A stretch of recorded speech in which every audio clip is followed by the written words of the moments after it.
Ce message vous est présenté par l'Assemblée chrétienne Le Tabernacle. www.letabernacle.net.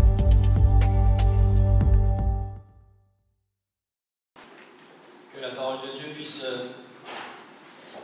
nous éclairer ce matin à chacun d'entre nous. Que nous puissions être attentifs à ce que l'Esprit de Dieu nous dit. Amen.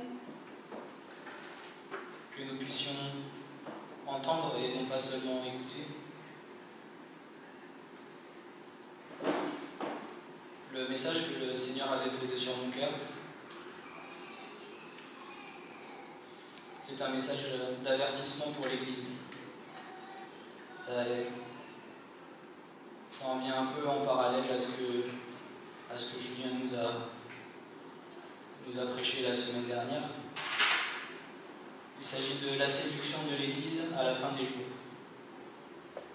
Comme vous le savez tous, le temps de la fin est proche, la venue du Christ est proche, et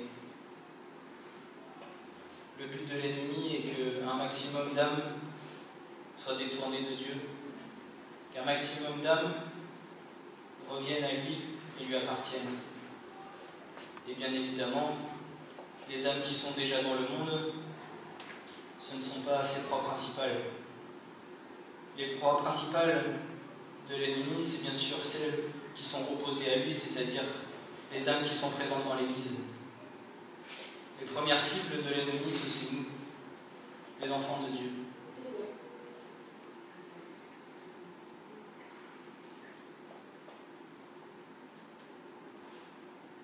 Après la fin des temps, nous sommes entrés dans la fin des jours.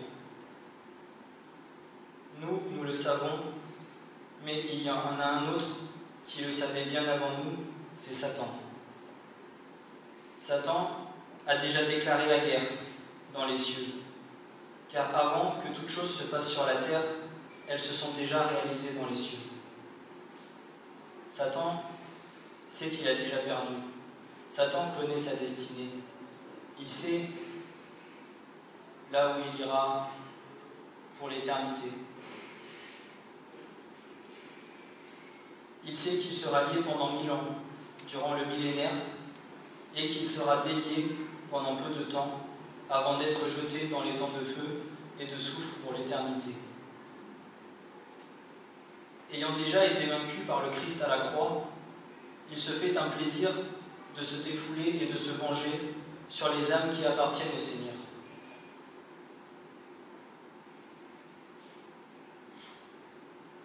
Dans ces derniers jours, son but est de détourner et de ramener à lui le maximum d'âmes qu'il pourra afin de prendre sa revanche contre Dieu.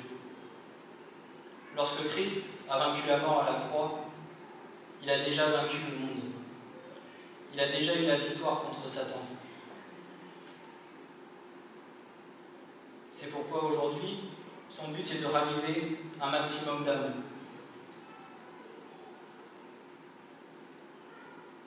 C'est pourquoi les âmes qui sont ciblées par l'ennemi, c'est bien nous, l'Église de Dieu, celle qui est destinée à servir le Seigneur, à obéir à sa parole, à être pure, sans tache, sans péché, irrépréhensible, celle qui a confessé et qui s'est repentie de ses péchés. Soit tout le contraire du monde des ténèbres aujourd'hui. Aujourd'hui, le monde est dans un péché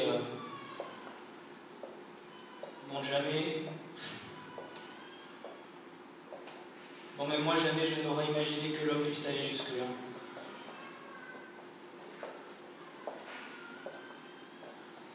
C'est pourquoi de puissants démons ont été assignés à chacune des nations du monde pour s'opposer aux faces de Dieu et susciter le mal et l'impiété parmi les peuples. Dans ces derniers jours, nous devons veiller comme des vierges sages, être affermis et ancrés dans la parole de Dieu, car l'ennemi peut se cacher sous différentes formes et venir séduire les âmes fragiles ou mal affermies, en les séduisant par différentes manières que nous allons développer. Satan, il peut se cacher de différentes manières. Ce n'est pas simplement un serpent, ce n'est pas simplement une personne, il peut nous détourner de n'importe quelle façon qu'il soit, à travers une personne, à travers un écran, à travers n'importe quoi, à tout endroit, Satan peut être présent. Et nous devons prendre garde. Nous devons être, comme la parole de Dieu nous dit dans les derniers temps, des vierges sages, des vierges qui attendent le retour du Seigneur.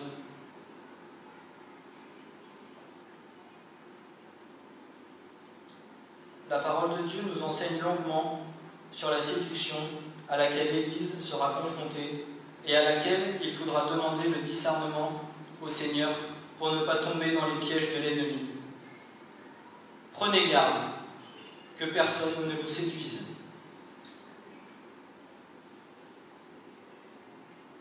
Les armes de Satan sont nombreuses. Il en a énormément. Alors on va les énumérer. Pour moi, la première, et qui est la pire de cette fin des temps, c'est Internet.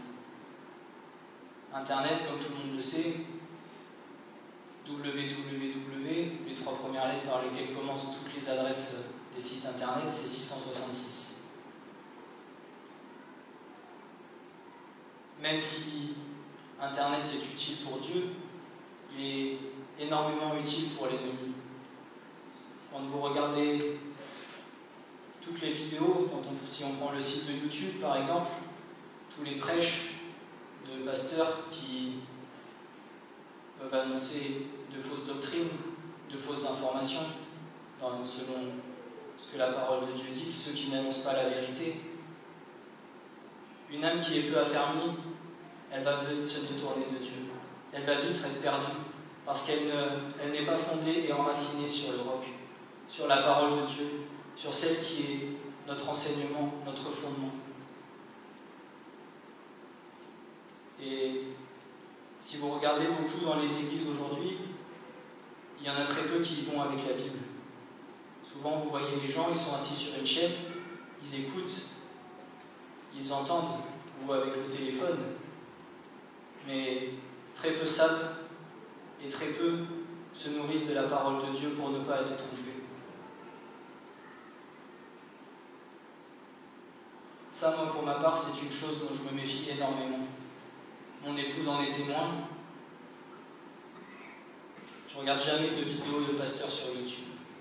Je préfère me nourrir de la parole, avoir les révélations de Dieu, avoir la vraie vérité qui vient de l'Esprit, avoir la révélation qui vient de l'Esprit de Dieu, plutôt que d'entendre des hommes et me faire tromper et détourner de ce que Dieu nous demande.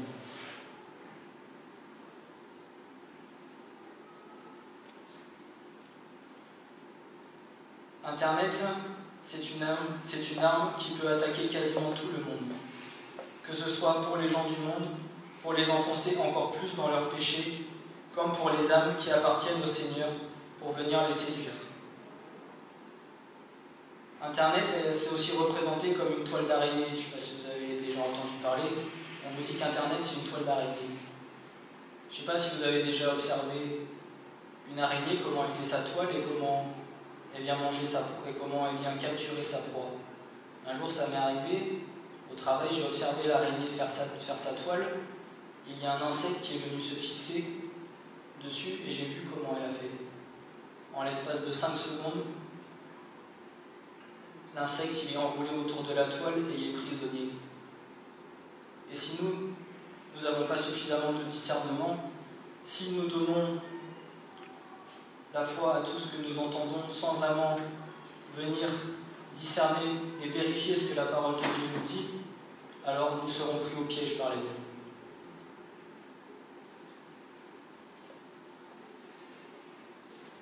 C'est un instrument parfait pour que les fausses doctrines soient annoncées à travers le monde entier et venir semer, livrer dans le cœur des personnes mal affermies dans la parole de Dieu et les détourner de celui qui est le vrai Dieu. L'avantage d'Internet, c'est que celui qui va prêcher à Paris, le message il peut être entendu à Sydney, comme à Pékin, comme à Washington, peu importe les endroits où vous voulez. Il ne va pas simplement être entendu que dans l'assemblée où il y aura le prêche qui sera en train de se dérouler. Alors, comme je disais, Dieu utilise aussi ça pour répandre sa parole et pour que les âmes puissent être touchées. Mais je pense que si vous comptez aujourd'hui le nombre de pasteurs qui annoncent la vérité et le nombre de pasteurs qui la détournent, je pense que le pourcentage il est beaucoup plus grand chez celui qui détourne la parole que chez ceux qui annoncent la vérité. Parce qu'il y a un prix à payer pour annoncer la vérité de la parole de Dieu. Il y a un prix à payer dans sa propre vie. Et forcément, l'ennemi ne se réjouira pas de ces choses puisque nous allons contre ce que lui désire.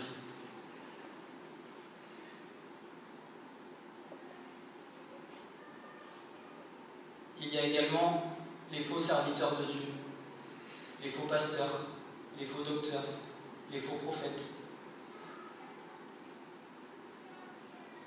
Un endroit où il y a le plus de séduction, malheureusement, c'est bien dans l'Église de Dieu. Certains pasteurs chercheront à détourner la parole de Dieu à leur propre intérêt, en donnant aux brebis seulement ce qu'elles désirent entendre, en les brossant dans le sens du poil, en ne leur donnant que les bénédictions que Dieu donne, sans expliquer le chemin étroit et resserré par lequel il faut passer pour avoir accès aux bénédictions de Dieu, afin qu'elles se complaisent dans leurs péchés, et ceci dans un seul but, venir appâter les brebis, afin qu'elles se complaisent dans leurs péchés, afin d'appâter les brebis, afin qu'elles soient séduises, et que les églises soient remplies, afin de faire du profit en les détournant de la vérité. Vous savez, un pêcheur, quand il va à la pêche, il lance sa canne, il met un appât au bout, et après il lance les appâts autour de la ligne, de façon à attirer le poisson. Aujourd'hui, tous les faux pasteurs, tous les faux prophètes que l'on peut avoir, ce que tout le monde recherche dans ce monde, c'est la gloire, c'est la reconnaissance, c'est la prospérité. Et si aujourd'hui, beaucoup d'églises sont remplies, et beaucoup d'églises veulent être remplies, c'est avant tout pour prospérer financièrement, pour que le pasteur puisse gagner beaucoup d'argent. Seulement, pour avoir ces choses, il va venir et caresser les brebis dans le sens du poil. Leur dire « Oh, mais tu pêches un peu. Oh, mais ça, c'est pas grave, Dieu va te pardonner. » Et toute autre chose. J'en passe et des meilleurs, j'en écoute pas parce que ça m'intéresse pas. Mais quand j'entends parfois, quand je vois parfois tout ce qui peut se faire, quand on en voit passer avec le terminal de carte bancaire, voire même donner son RIB à l'église où il y a le retrait qui se fait automatiquement tous les mois, si c'est ça l'église de Dieu, Seigneur, pardonne-nous.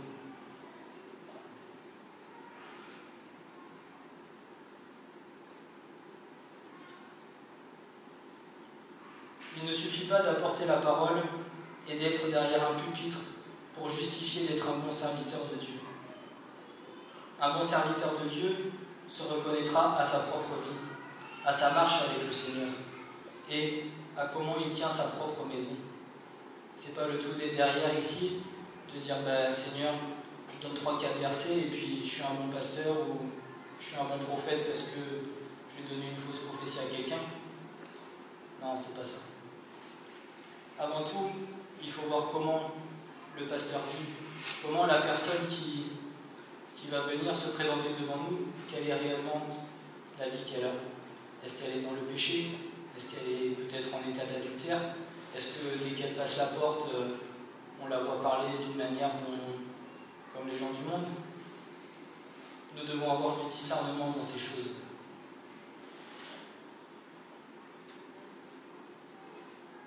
Dieu considère l'adultère spirituel des faux prophètes comme quelque chose d'horrible.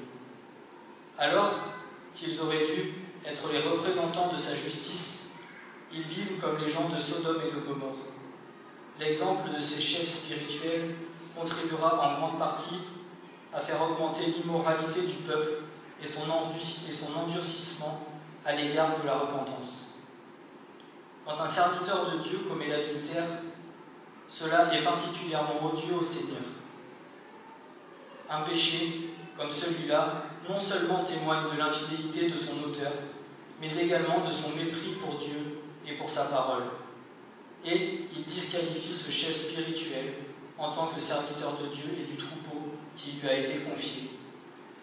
D'où la responsabilité d'annoncer la vérité devant les brebis. Amen.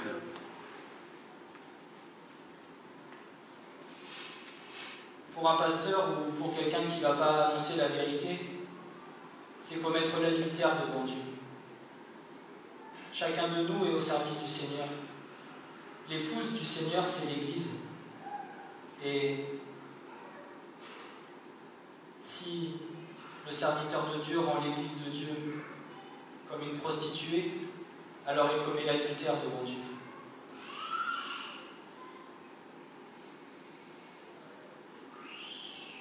« 2 Pierre 2, verset 1.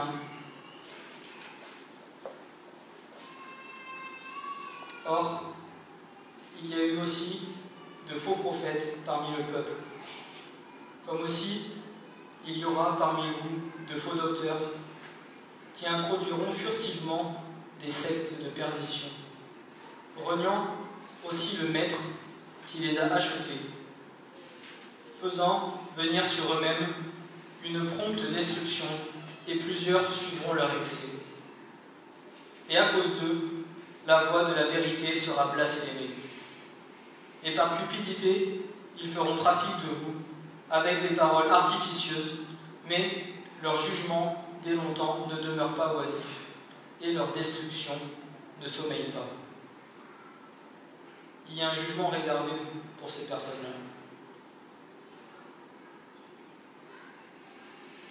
Il y en a d'autres qui iront même jusqu'à la séduction par des miracles, faisant croire que c'est à travers l'Esprit de Dieu qu'ils guérissent, qu'ils délivrent, qu'ils prophétisent, afin de séduire un maximum de personnes, alors qu'en réalité, c'est par les puissances de Satan que ces choses se font.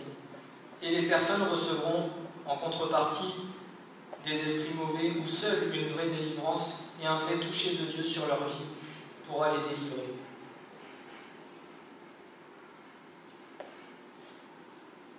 Car nous sommes aujourd'hui dans un monde où il y a beaucoup de Thomas. Les gens ont besoin de voir pour croire, et c'est malheureusement ce que beaucoup de personnes recherchent. Méfions-nous des personnes qui disent beaucoup « le Seigneur m'a dit ». Thomas, c'est pas contre Thomas. Thomas, il a demandé, il ne croyait pas que Christ était ressuscité. Alors, quand Christ est revenu, Christ il est venu devant Thomas et lui a dit « Thomas, touche mes mains » pour lui prouver que Christ avait bien été crucifié et qu'il était vraiment ressuscité.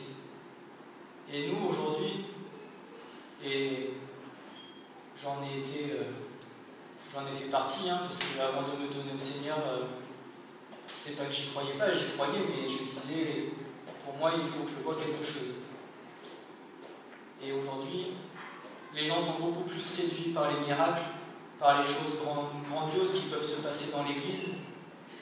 Et bien souvent, dans les églises où il y a beaucoup de miracles, beaucoup de délivrances, beaucoup de choses qui se font, pour ma part, je doute fortement que ce soit en tout temps la délivrance de la part de Dieu.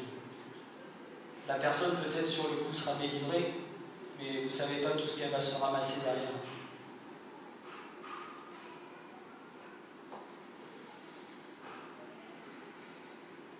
Matthieu 24, verset 4. Alors, si quelqu'un vous dit « Voici, le Christ est ici, il est là », ne le croyez pas, car il s'élèvera de faux Christ et de faux prophètes, et ils montreront de grands signes et des prodiges de manière à séduire, si possible, même les élus. Amen. Voici, je vous l'ai dit à l'avance. nous devons aussi être vigilants à certaines personnes présentes dans les églises. Ces personnes vont souvent d'église en église, s'introduisant et se faisant apprécier par les frères et sœurs, cherchant à nouer le lien avec chacun, tout en cherchant les brebis les moins affermies et les plus fragiles, celles qui pourraient être une proie facile. Ces personnes sont les loups ravisseurs. Vous avez parfois des personnes, et on en a été témoin, qui vont venir dans l'assemblée, qui sortent, vous ne savez pas vraiment d'où, elles viennent, elles s'assoient, elles restent un peu de temps, et elles créent les affinités avec certains, avec d'autres. Elles essayent un peu de voir notre affermissement dans la foi. Est-ce que vraiment on est ancré dans les choses de Dieu? Est-ce qu'on est un peu fragile, un peu château roulant? Et en fonction de notre fragilité, elle sait ou non si nous sommes une bonne proie pour elle. Et bien souvent, elle va venir nous détourner des choses de Dieu. Or, soyez en garde contre les faux prophètes qui viennent à vous en habit de brebis, mais qui au-dedans sont des loups ravisseurs. Matthieu 7, verset 15.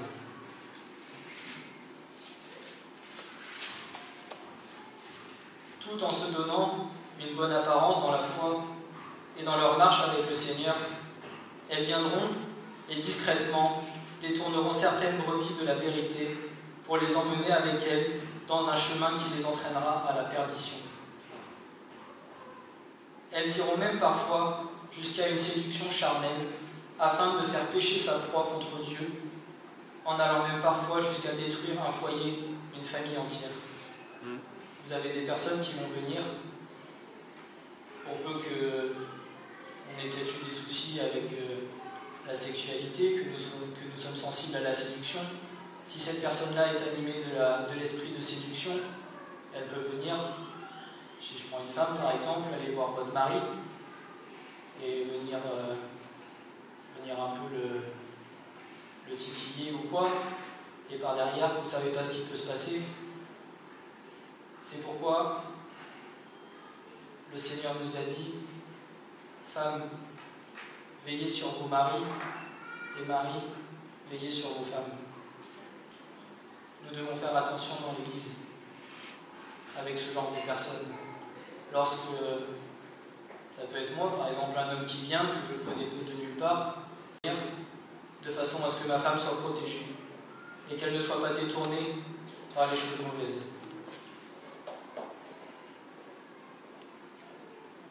Car dans ces temps de la fin, l'ennemi cherchera à tout prix à détruire les familles par différentes manières que ce soit. Je ne sais pas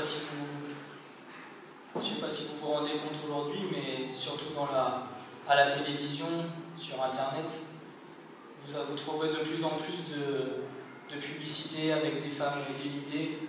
Je ne sais pas si vous regardez par exemple le vendredi l'émission Star à nu avec toutes les femmes à moitié, il faut le dire, toutes les femmes à moitié nues en train de danser, même si pour eux c'est pour le cancer du sein, mais peu importe. Est-ce que vous vous rendez compte un peu déjà du péché dans lequel toutes les personnes sont lorsque cette image passe à la télé? Puisque le Seigneur nous l'a dit, si déjà nous avons péché en pensée, alors nous sommes en état d'adultère. Amen. Et bien souvent, vous allez avoir des images de femmes en soutien-gorge ou d'hommes, enfin après moi je parle de femmes, mais moi voilà, sur Internet, des fois j'ai des femmes qui me demandent en ami, elles sont à moitié dénudées, je sais même pas, voilà, mais c'est simplement pour la séduction, derrière bon, il y a un virus, mais c'est simplement pour séduire les yeux, pour que l'homme soit séduit et nous tromper. Et en plus de ça, aujourd'hui, il y a un outil qu'Internet a créé qui moi me surpasse et est vraiment impressionnant. C'est qu'en fonction des recherches que vous allez faire sur Internet, en fonction des sites après où vous irez, vous aurez des pubs par rapport à ce que vous avez cherché. Je vous prends l'exemple, admettons, vous avez cherché à acheter des sous-vêtements pour votre femme, et bien dans le site que vous allez, même si même si c'est un site d'outillage ou quoi que ce soit, vous aurez des pubs pour les sous-vêtements avec des femmes à moitié. Voilà. Moi je parle dans les choses qui sont... Il y en a d'autres qui vont sur des sites de rencontres ou sur des sites pornographiques, ils auront des pubs avec des vidéos et des femmes nues ou des hommes nus pour venir attirer leur attention. Et l'ennemi se sert aujourd'hui de toutes ces choses pour venir nous détourner de la vérité et des choses que le Seigneur veut pour nous.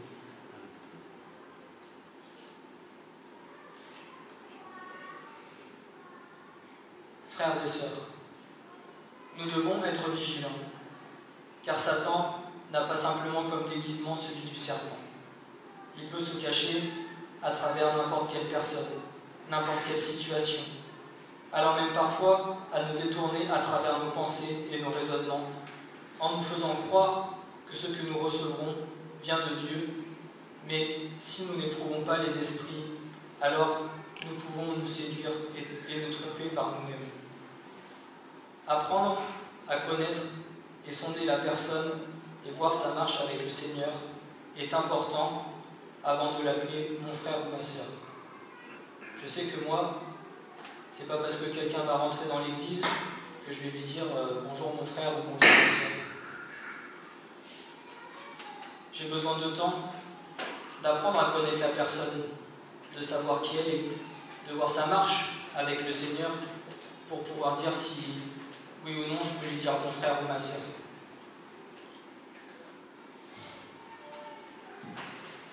Un des terrains sur lequel nous devons aussi faire attention est celui de l'apostasie. C'est également une arme que Satan se sert pour faire tomber les enfants de Dieu. L'apostasie est une arme redoutable car elle ne se voit pas ni ne se sent pas. Dans certaines situations ou épreuves de nos vies, nous allons parfois nous éloigner petit à petit des choses de Dieu, en laissant les choses du monde nous séduire et nous détourner de lui. C'est comme une très faible pente où l'effet de glissement ne se fait pas ressentir, mais lorsque nous tournons la tête pour voir où nous sommes, le sommet est déjà très loin et c'est souvent déjà trop tard. L'apostasie est une chose à laquelle nous devons faire très attention dans ces derniers temps. Il y a tellement de choses pour nous détourner de Dieu que parfois nous allons mordre à l'hameçon et petit à petit on sera emmené sans forcément se rendre compte que nous sommes en train de glisser. Et lorsque nous regardons derrière nous, nous disons « Ah oui, j'ai fait autant de chemin, j'en suis là ». Et parfois pour revenir, eh bien, on rame. C'est difficile si on arrive à revenir parce que certains glissent définitivement.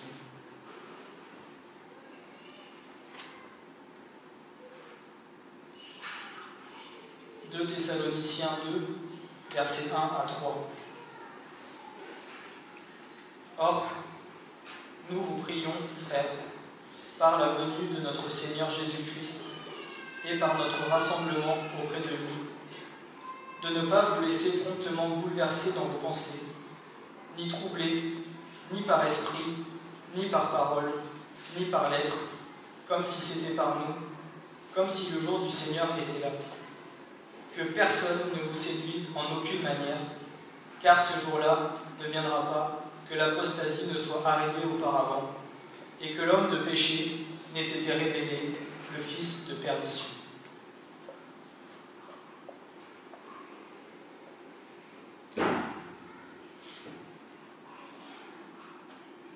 Le Seigneur nous a laissé beaucoup d'enseignements et beaucoup d'armes à nous aussi pour ne pas tomber dans les pièges de l'ennemi. La plus grande arme que nous avons, c'est bien sûr la parole de Dieu.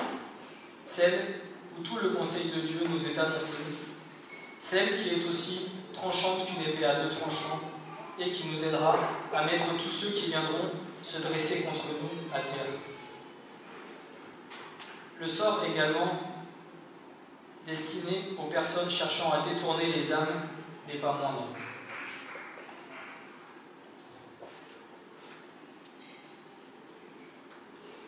Donc quelles sont les différentes armes, différentes instructions et avertissements de Dieu pour ne pas nous laisser séduire dans cette fin des jours. 1 Jean 4, verset 1 nous dit: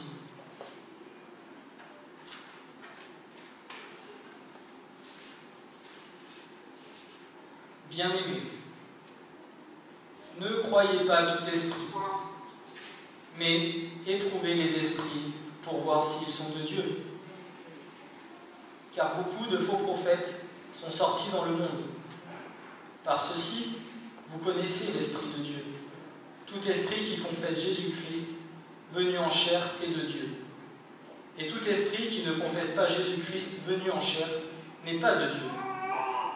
Et ceci est l'esprit de l'Antichrist, duquel vous avez ouï dire qu'il vient, et déjà maintenant, il est dans le monde. Amen. Le Seigneur nous a tout laissé dans sa parole.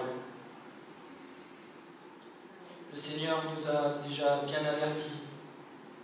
À nous de nous remplir de sa parole de vie, d'en prendre connaissance pour ne pas nous laisser séduire et détourner.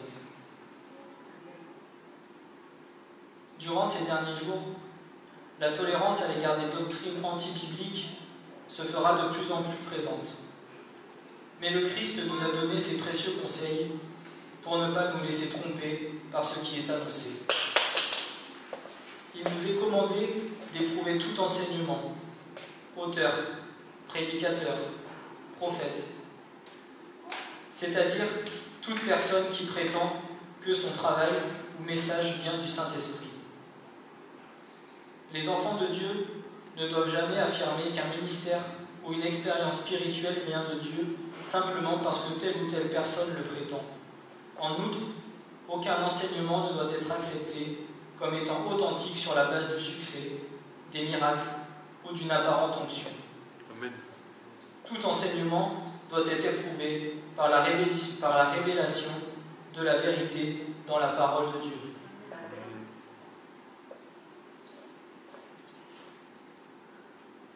Parfois, lorsque vous pouvez avoir un frère ou une sœur qui vous disent « j'ai reçu telle prophétie pour toi », ou même nous, parfois, si nous avons reçu une prophétie pour l'Église, notre devoir est d'aller le soumettre aux anciens, d'en parler aux frères et sœurs qui sont affermis dans la foi, de demander la prière, afin d'être certain que ce que nous aurons reçu de Dieu vient bien de lui. Parce que si c'est le cas, alors la révélation sera faite à ceux qui auront prié pour cette prophétie.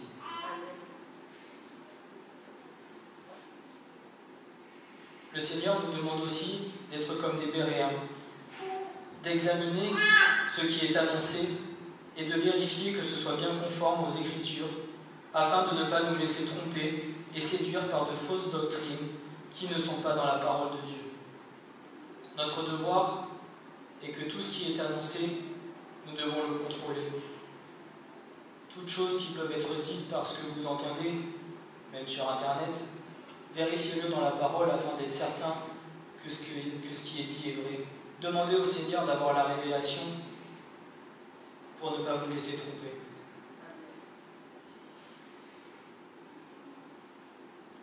Luc 21, verset 8 dira, c'est le Seigneur qui parle, il dit « Prenez garde que vous ne soyez séduits, car plusieurs viendront en mon nom, disant « C'est moi, et le temps est proche, n'allez point après eux. » Donc ça, c'est un enseignement qu'on connaît bien. On sait très bien qu'à la fin des jours, beaucoup de gens viendront en disant « J'ai vu le Christ », ou même certains se prétendront l'être. Mais nous savons que nous ne devons pas tomber dans ce piège et attendre la venue du vrai Messie. Amen. Et Paul dira aux Colossiens 2, verset 6, « Comme donc vous avez reçu le Christ Jésus, le Seigneur, marchez en lui, enracinés et édifiés en lui, et affermis dans la foi, selon que vous avez été enseignés, abondant en elle avec des actions de grâce. Prenez garde que personne ne fasse de vous sa proie, par la philosophie et par des vaines déceptions, selon l'enseignement des hommes, selon les éléments du monde et non selon Christ.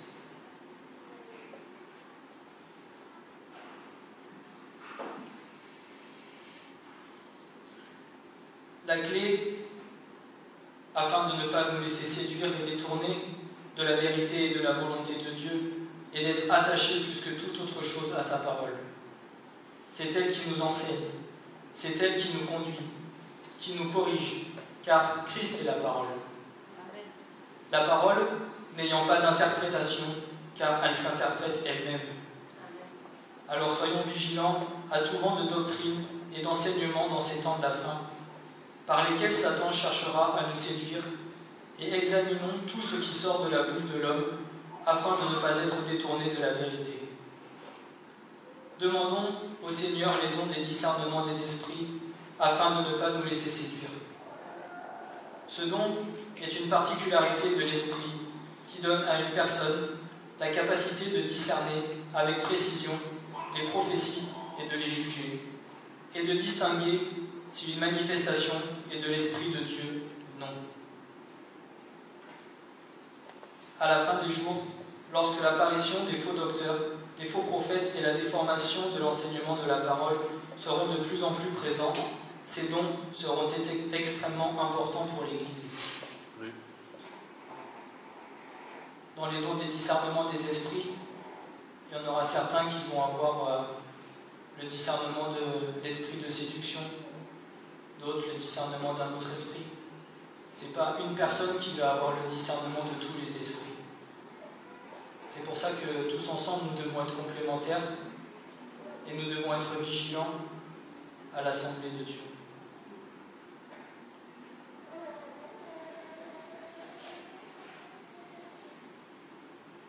« 1 Corinthiens 12, versets 1 à 3. Or, pour ce qui est des manifestations spirituelles, frères, je ne veux pas que vous soyez ignorants. Vous savez que quand vous étiez gens des nations, vous étiez entraînés vers les idoles muettes, selon que vous étiez menés. C'est pourquoi je vous fais savoir que nul homme parlant par l'Esprit de Dieu ne dit anathème à Jésus, et que nul ne peut dire Seigneur Jésus, si ce n'est par l'Esprit de Dieu, par l'Esprit Saint. Toute personne reconnaissant Jésus comme Seigneur et son Sauveur et accomplissant la volonté de son Père est née de nouveau et du même esprit. Alors maintenant, toutes ces personnes qui recherchent la gloire sur la terre, toutes ces personnes qui annoncent de fausses doctrines, qu'est-ce que ces personnes récolteront? Alors le prophète Jérémie va nous en parler. Jérémie 23, versets 1 à 4.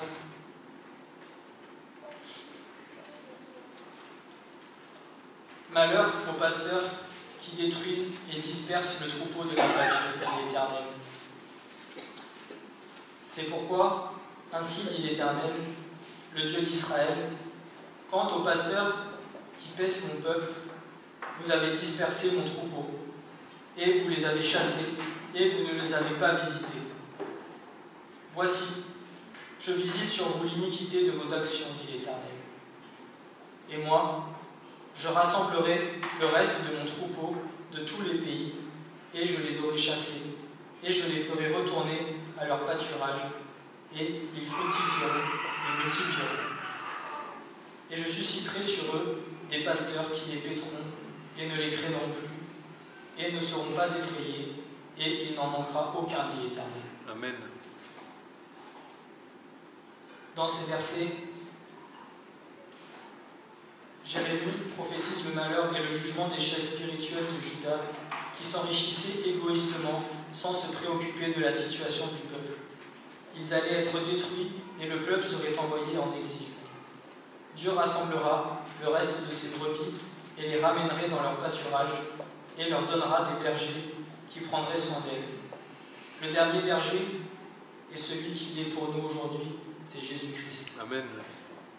Notre vrai berger, c'est lui. C'est à lui que nous devons nous confier avant tout. C'est à lui que nous devons faire confiance. c'est à lui que nous devons tout remettre. C'est à lui que nous devons demander le discernement pour ne pas être séduits. Parce qu'aujourd'hui, le pasteur qui cherchera à faire du profit ou à séduire les assemblées, même si demain vous tombez, pour lui, c'est pas important. Lui, ce qui compte, c'est sa gloire, sa richesse, son intérêt personnel.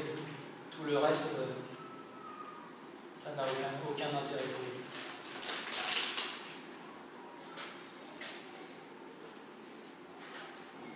Ainsi dit l'Éternel des armées, n'écoutez pas les paroles des prophètes qui vous prophétisent.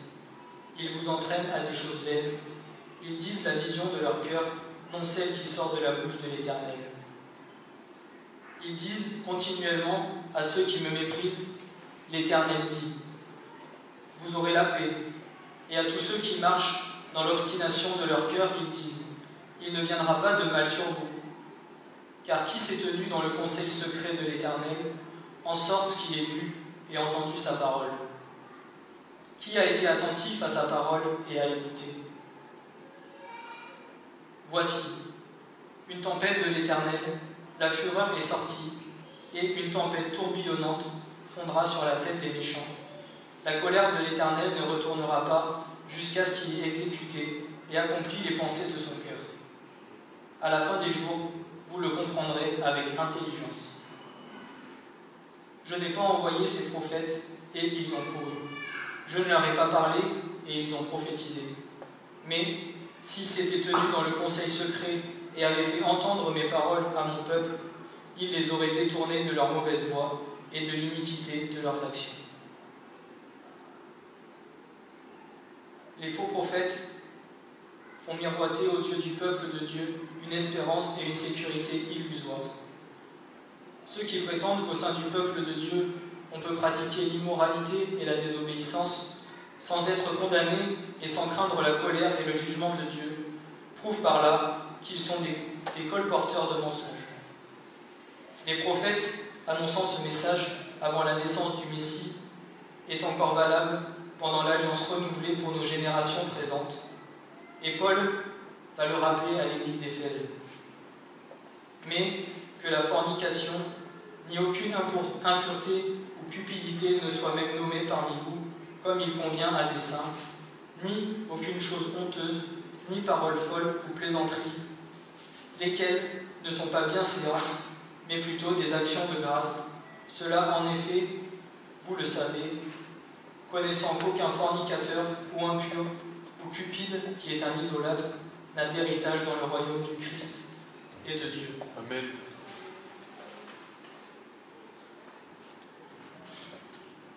Que personne ne vous séduise par de vaines paroles, car à cause de ces choses, la colère de Dieu vient sur les fils de la désobéissance. N'ayez donc pas de participation avec eux, car vous étiez autrefois ténèbres, mais maintenant vous êtes lumière dans le Seigneur. Marchez comme des enfants de lumière, car le fruit de la lumière consiste en toute bonté et justice et vérité, éprouvant ce qui est agréable au Seigneur. Éphésiens 5, versets 3 à 10.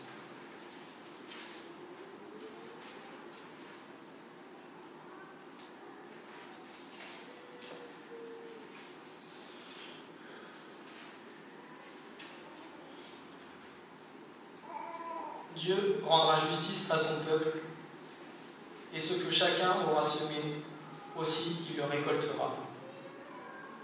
Certes, ils auront peut-être trouvé la gloire sur la terre, auprès des hommes, mais c'est Dieu qui juge, et il est juste et bon, et chacun sera jugé en fonction de sa marche. Amen. Les mauvais esprits sont particulièrement actifs dans ces derniers jours. Ils encourageront les hommes à se livrer à l'occultisme, à l'immoralité, à la violence et à la cruauté. Ils prendront d'assaut la parole de Dieu et la véritable doctrine. L'activité démoniaque sera à son comble lors de la venue de l'Antichrist et de ses disciples. Ces temps sont les temps à venir. Apocalypse 19, versets 19 à 21 nous dit « Et je vis la bête et les rois de la terre, et leurs armées assemblées pour livrer combat, à celui qui était assis sur le cheval et à son armée.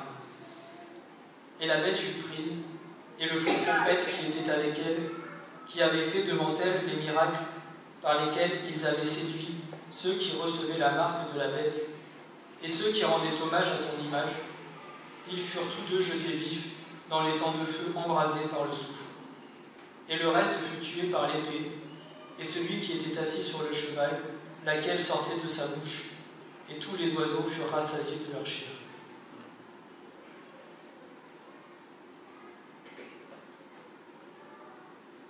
La destinée de ceux qui annoncent de fausses doctrines et qui cherchent à séduire l'assemblée des saints, même s'ils auront trouvé la gloire pendant 40 ans sur la terre, leur destinée est dans les temps de feu et de souffle pour l'éternité. Soyons fidèles et enracinés dans le Christ. Obéissons à ses commandements. Prions pour que toute chose cachée de sa parole nous soit révélée, afin de ne pas tomber et de ne pas pécher contre lui, pour que nous puissions gagner en maturité spirituelle et être de vrais serviteurs affermis et fondés sur le rocher des cieux. Soyons vigilants.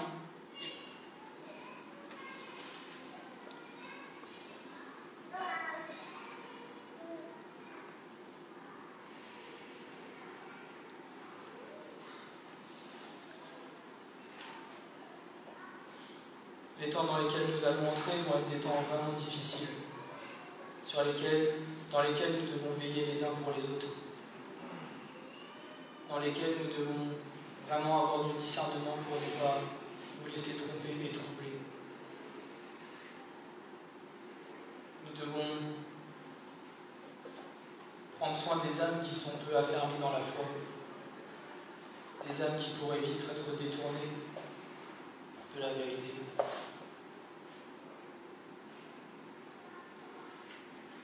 Alors, je laisserai Julien nous expliquer la semaine prochaine comment mieux connaître l'ennemi pour pouvoir mieux combattre contre toutes ces choses. Et voilà, je prie que nous soyons tous gardés et que nous puissions tous atteindre le but final, arriver à la porte étroite où le Seigneur nous dira « Viens, bon et fidèle serviteur, tu as été fidèle en peu de choses, je t'en confierai de grandes. » Amen. Amen.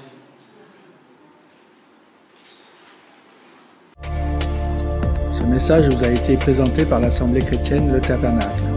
www.letabernacle.net